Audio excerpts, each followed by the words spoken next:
Pernahkah kalian bertanya-tanya, mengapa kucing mendengkur? Kebanyakan orang mengira bahwa dengkuran kucing hanya menunjukkan kebahagiaan. Namun, ada fakta tersembunyi di balik suara lembut itu. Dengkuran kucing memiliki frekuensi sekitar 25 hingga 115 Hz. Frekuensi ini terbukti dapat membantu penyembuhan tulang, mengurangi stres, bahkan meningkatkan kesehatan jantung. Itulah mengapa kucing sering mendengkur, bahkan saat mereka sedang sakit atau terluka. Lebih menarik lagi, kucing juga bisa mendengkur untuk berkomunikasi dengan manusia.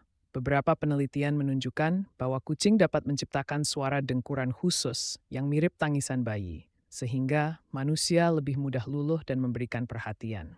Jadi, lain kali jika kucing kalian mendengkur, bukan hanya mereka yang merasa nyaman, tapi mungkin mereka juga sedang menyembuhkan diri atau meminta sesuatu dari kalian.